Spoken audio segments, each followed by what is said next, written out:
dari jenis corak itulah yang menghasilkan jenis-jenis ulos dan juga peruntukannya seperti apa. Seperti rotan seperti yang di ujung sana itu kan motifnya adalah dari rotan. Jadi rotan itu bisa sebuah pengikat yang sangat kuat. Saya dari awalnya dari bagaimana cikal bakal dari hari ulos itu sendiri. Yang mana si gumangnya, mana kepalanya, mana si durukon, si jalo sirat dan siratnya. Jadi keindahan ulos nah modernitas tentunya.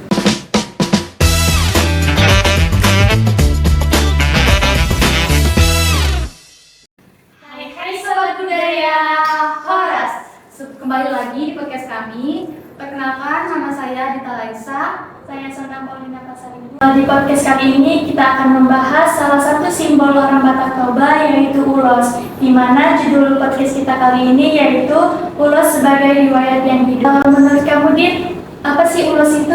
Menurut aku ya Son, ulos ini adalah sebuah kain tenun khas bagi masyarakat Batak Toba, yang dimana ulos ini sangat memiliki arti yang penting, dan juga ulos ini juga bisa dipakai di berbagai upacara adat Batak. Sebelum masuk ke pembahasan yang lebih dalam lagi, kita ada kedatangan tamu spesial nih, yaitu Bapak Mujina Baban MA. Datang Pak, apa kabarnya Pak? Sehat. Beliau adalah Kepala Batakologi Universitas HKBP Nomensen, dan beliau juga sebagai Dewan Pakar Ingatan Kolektif Nasional, dan juga beliau juga sebagai tenaga ahli cagar budaya Sumatera Utara. Baik, membahas mengenai ulos, boleh Pak sedikit dijelaskan bagaimana sejarah mengenai ulos ini? Saya akan berbicara tentang seperti apa ulos masa lalu, masa sekarang, dan komparis ulos tentang untuk masa depan.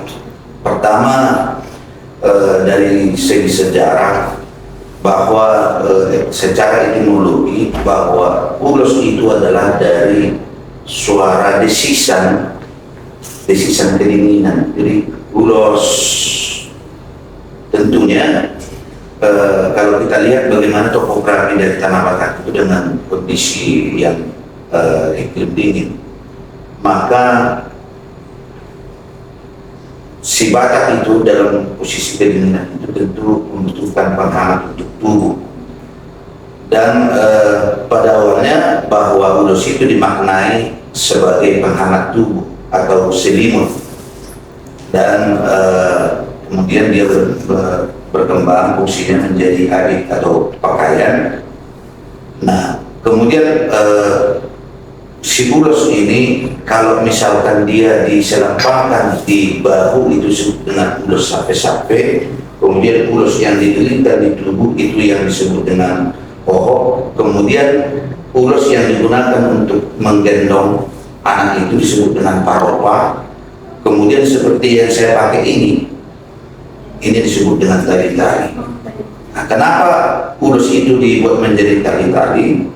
Karena ada ungkapan di buku sini juang nyape tupang bari jaga tu si majujung moloni aditon ulos dari tali-tali.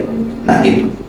Nah jadi artinya bahwa dengan secara spiritual dan kondisi yang dingin tadi itu, orang Batak membutuhkan kehangatan itu yang bersumber dari api, matahari, dan ulos. Tetapi yang paling praktis digunakan untuk menghangatkan tubuh itu adalah ulos. Nah, kemudian secara fungsi ulos itu bisa digunakan di ranah kultural. Dia menjadi ulos yang digunakan sebagai peneguh jiwa. Jadi iya, peneguh jiwa, dan juga bisa menjadi simbol dari kasih sayang. Tentunya tadi itu dari yang lebih tinggi stratifikasinya ke yang lebih rendah. Misalnya dari gula-gula ke bolu, kemudian dari orang tua ke anaknya. Nah, kemudian kalau secara kultural, bahwa ulos itu sebenarnya dimaknai semua pemberian dari kelompok hula-hula kepada bolu itu disebut dengan ulos. Jadi ulos itu bisa berupa tanah. Seperti kamu nih, kamu menikah, kemudian kamu punya anak, nanti kamu menjumpai orang tuamu, maka kamu akan diberikan seluas tanah. Nah, itu yang disebut dengan ulus nasoraburu dan secara adat disebut dengan pausea. Nah, kemudian doa, makanan ataupun berkat yang disampaikan oleh orang tuamu itu kepada putri si Batak itu juga disebut dengan ulos. Nah, kemudian ada ulos yang berupa uang, itu yang disebut dengan ulos tinon sadari. Nah, dan yang terakhir dan yang kita bicarakan pada saat ini adalah ulos herbang, itulah kain tenun. Jadi kain tenun itu ya sudah tentu tahu bahwa ulos yang sesungguhnya itu adalah ulos yang ditenun secara manual atau getokan itu. Oke Pak, baik. Kita sudah mendengar nih mengenai sejarah ulosnya, bagaimana penggunaannya. Nah, kami mau lebih tahu lagi nih Pak. Kalau boleh tahu Pak, apa aja Pak jenis-jenis ulos di masyarakat Batak Toba Pak? Ulos herbang tadi, ulos yang ditenun secara manual itu tentu itu memiliki corak dan karakter benang yang beragam, dan dari jenis corak itulah yang menghasilkan jenis-jenis ulos dan juga peruntukannya seperti apa.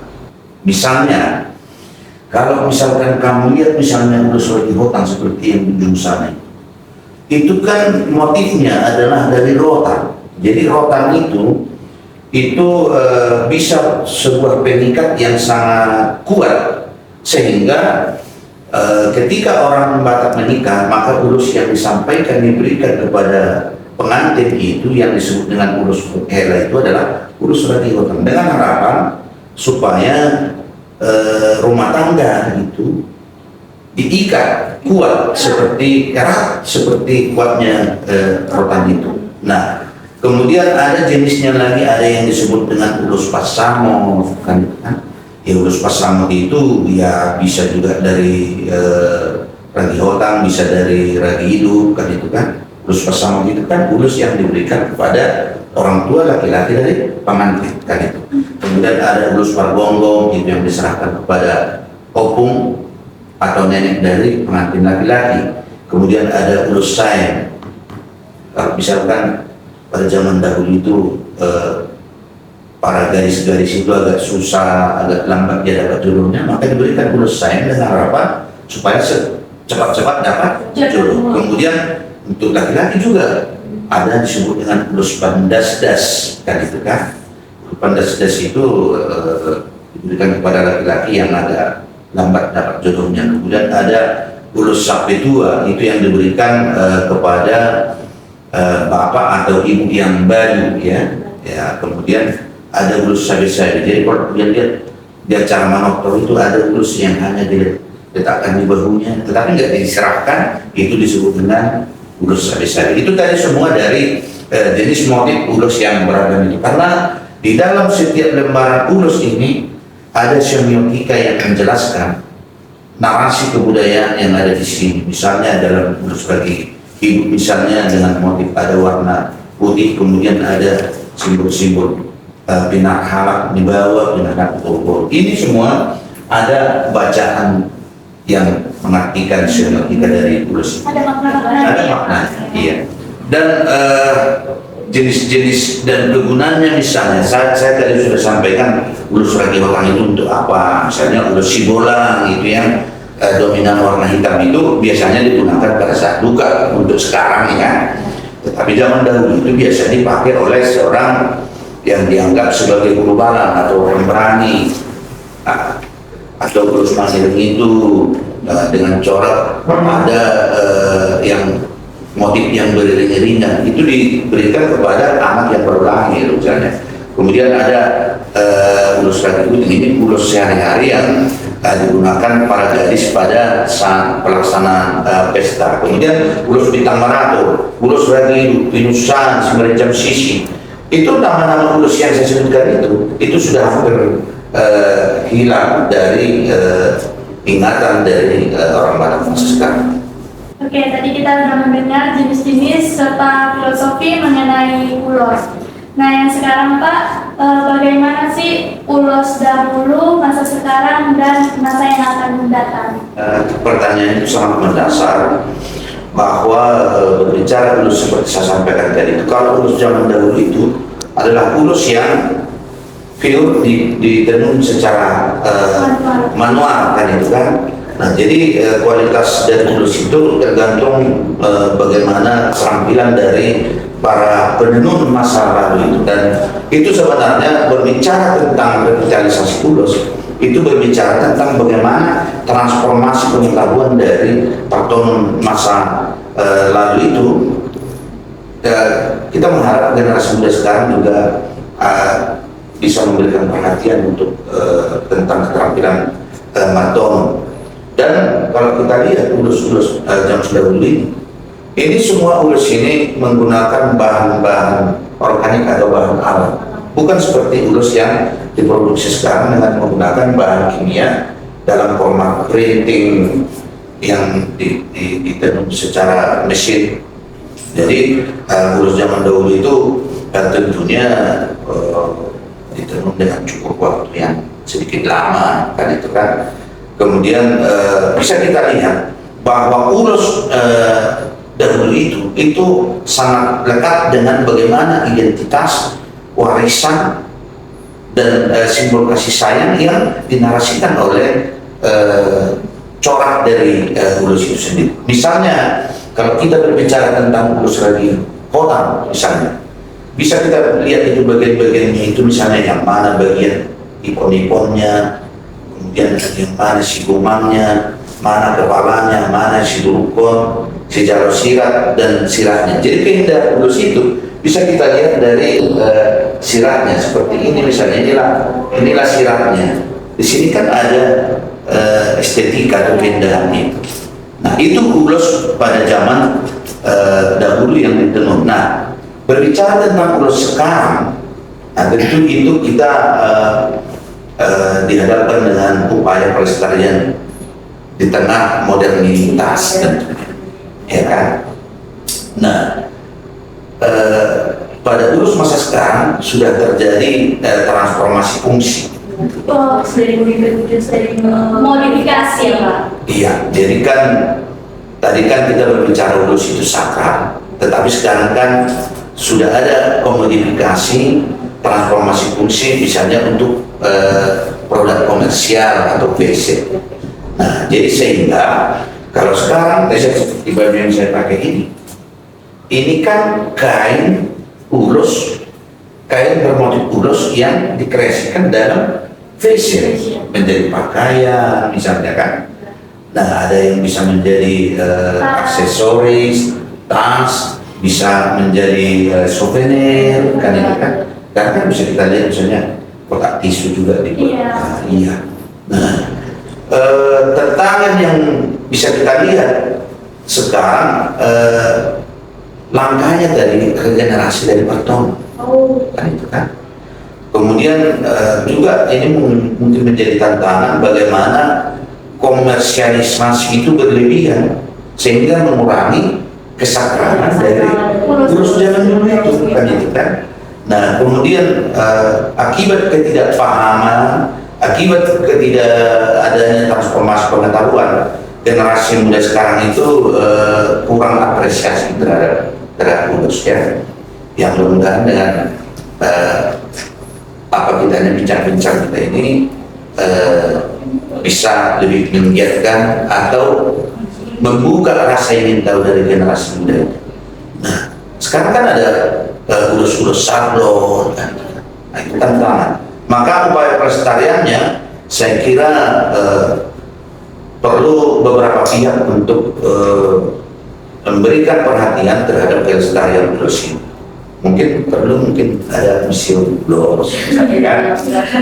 Kemudian ada event-event budaya, misalnya lomba fashion, kemudian kan lomba dari tali, misalnya, kemudian ya pameran ulus dan juga exhibition patung.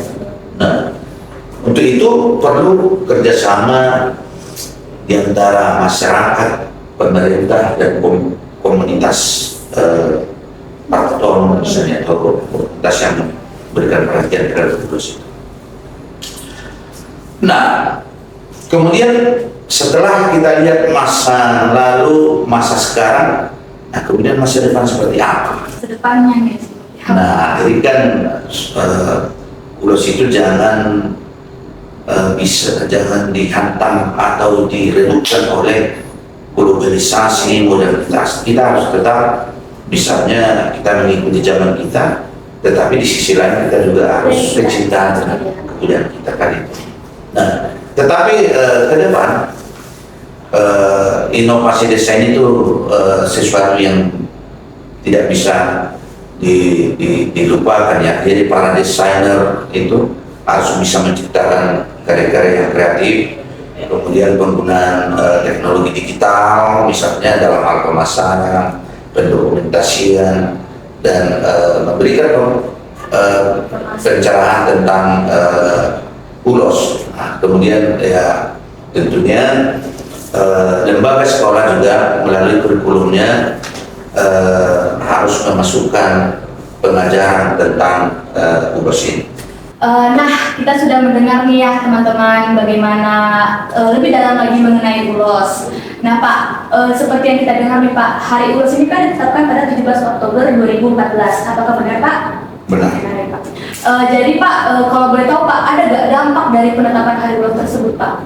Ya, sebelum saya jawab dampak dari penetapan Hari Ulos itu, saya berbicara sedikit tentang cikal bakal Hari Ulos itu.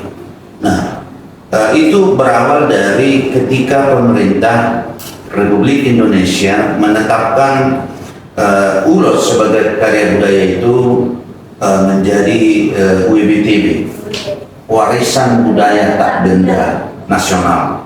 Dan kebetulan saya sendiri yang diminta oleh Dinas Kebudayaan dan Pariwisata Sumatera Utara untuk mempertanggungjawabkan dan memberikan kajian di hadapan sidang penetapan pada tanggal 14 Oktober 2014 di Jakarta, yang salah satunya adalah ulos, kemudian karya budaya yang lain, Bolonuvo, Omohada dari Nias, kemudian Serampang 12 dari Melayu, kemudian Merdang-Merdeng dari Karo, Huda-Huda dari Simalungun, dan salah satunya adalah ulos kita ini. Nah, ketika itu diberikan sertifikat, saya bersama Bapak Tengkweri, waktu itu pejabat Gubernur Sumatera Utara, menerima sertifikat itu dari pemerintah. Maka menjelang Oktober 2015, sertifikat itu saya posting di medsos saya, dan komunitas dari Marga Sirajawadoan bertanya ke saya apa artinya.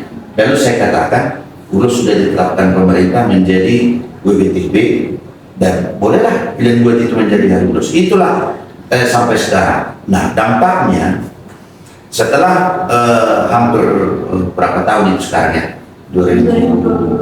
10 tahun yang lalu, ruang-ruang publik itu muncul orang membicarakan ulos melalui seminar, FGD, workshop, pameran, demo maktonon, kemudian bazar, kemudian lomba fashion. Nah, jadi sehingga ruang publik itu ada peningkatan yang membicarakan tentang ulos ya, dan bertumbuh perhatian para stakeholder di dalam industri atau pembuatan ulos itu. Nah, kemudian tadi saya seperti sampaikan, terjadi diskusi-diskusi bertajuk ulos, baik menelisik tentang sejarahnya, filosofinya, maknanya, dan tentunya bahwa peringatan itu mendorong produksi ulos secara tradisional dan juga kreasi-kreasi fashion tadi itu. Dan tentu yang kita harapkan adalah bagaimana memberi ruang pada penenun untuk transformasi pengetahuan. Karena hakikat dari warisan budaya tak benda itu adalah nilai-nilai kearifan yang ada di Ulos dan pengetahuan dari Partomen itu sebenarnya hakikatnya. Jadi membicarakan ketidakbendaan dari kebendaan, artinya Ulos itu bukan hanya dipandang sebagai bendanya saja, tetapi pengetahuan dan nilai-nilai yang ada di dalamnya. Oke Pak, dalam perkembangan Ulos yang untuk masa depan yang Bapak jelaskan tadi, bagaimana sih Pak pesan Bapak pada generasi muda Batak dalam memaknai Ulos sebagai karya leluhur? Baik, nah inilah yang menjadi perhatian kita sekarang, bahwa Ulos itu sebagai karya budaya yang adiluhung itu harus diwariskan ke generasi. Itu sesuatu yang penting kita pikirkan ke depan. Nah, meskipun tadi ada tantangan yang kita hadapi, bahwa Ulos itu memiliki potensi besar untuk berkembang dan jika dikelola secara kolaboratif, tapi jangan semangat untuk itu, tapi terkubur dari nilai-nilai tentang aktivitas Partomen itu sebenarnya. Jadi pengetahuan tentang Ulos itu bisa kita dapatkan dari para Partomen itu ya.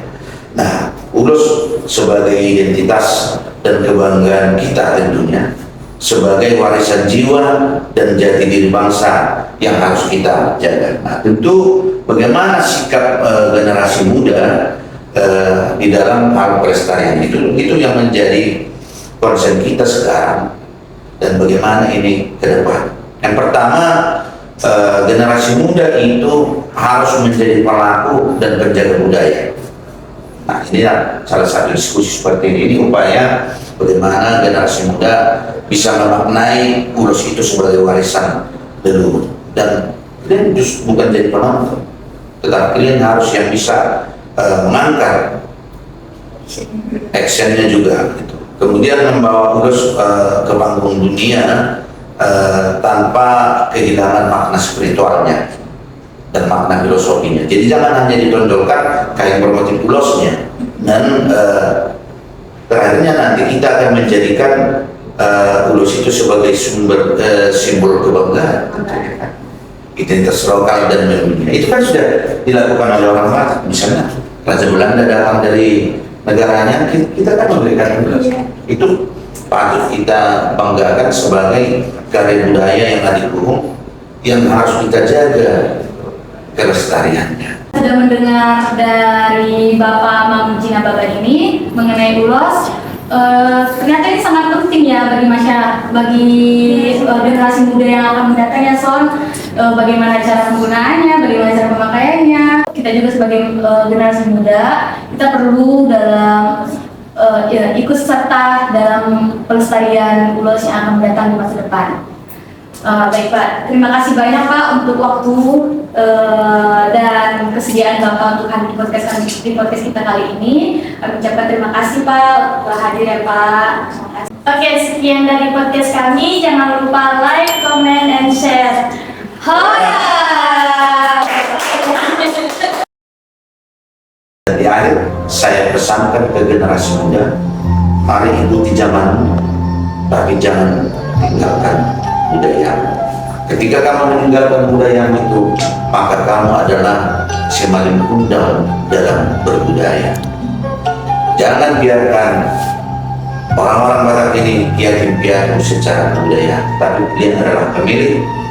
Wariskanlah dan tetaplah memberikan kepedulian terhadap kelestarian budaya. Horas.